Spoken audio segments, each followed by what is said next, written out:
reminder, we're asking members to please limit your testimony to 5 minutes. You're recognized. Thank you, Madam Chair, and congratulations. Thank you. One thing about the budget, Madam Chair, is that we talk about numbers. So you give all the speeches, in the fullness of time, you're relegated to numbers. And in this budget, after all the speeches about the deficit and debt, the deficit goes up the first year in this budget. There's an ongoing joke that Wimpy always told. He said he'd gladly pay a quarter tomorrow for a hamburger today. The deficit goes up the first year of this deficit. Now, that's not a surprise because we have a Republican president.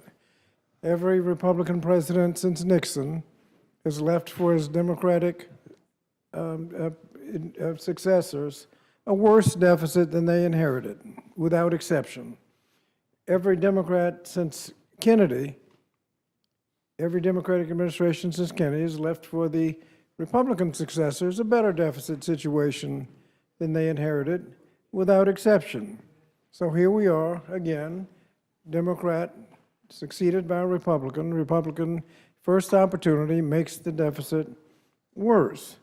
And so you have a budget that includes billions of dollars of tax cuts for the wealthy and pays for it with cuts for working men, women, and those in need, and ends up with a deficit. Now, the only thing I'm asking for in this amendment is if you're going to have a charade like this, don't make the students and the needy pay for it. Don't make Meals on Wheels, students access to college, Pell Grants, student loans, or child nutrition programs pay for this kind of budget. And so we want to exempt the Committee on Education and Workforce from having to come up with cuts to help make this charade of a budget a reality. So that's the amendment. So that is your amendment. To exempt the Committee on Education and Workforce from cuts so that children, the elderly, healthcare programs, child nutrition programs don't have to pay for tax cuts for the wealthy. You've heard the gentleman's amendment. I have no questions to ask. Mr. McGovern. I would just thank the gentleman for being here, and I agree with him, and I support his amendment. Look, Republicans seem to put on equal footing a tax giveaway to Elon Musk with child nutrition, with SNAP, with Pell Grants, with health care programs to help the most needy. And I don't share that view. I think if government has a responsibility, one of the major responsibilities is to help lift people up. And again, the ironic thing is you're making these deep cuts, and we're not talking about balancing the budget.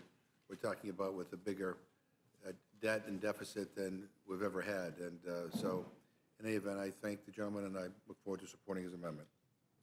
Thank you, Mr. McGovern. Ms. Fishbach, you're recognized. I have no questions. Right. Ms. Scanlon, you're recognized.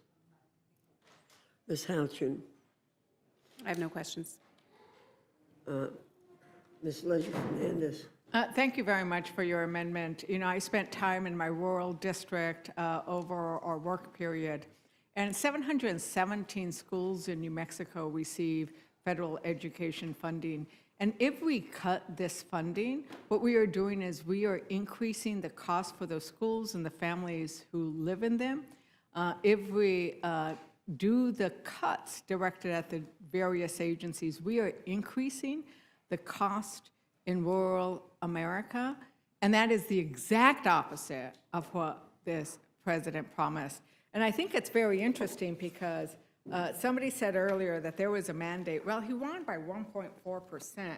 And what we're seeing now is that there is such an outcry about his economic policies that his approval rating is plummeting and is now in the 30s because of what he is doing on the economy and how he will be hurting the American people. I thank you for the amendment. I think that folks in this chamber who have districts like mine should do well to support it. Thank you very much. Thank you. Thank you, Ms. Leisure Fernandez. Mr. Langworthy, you're recognized. I have no questions. Thank you. Mr. Scott, you're recognized. Mr. Griffith.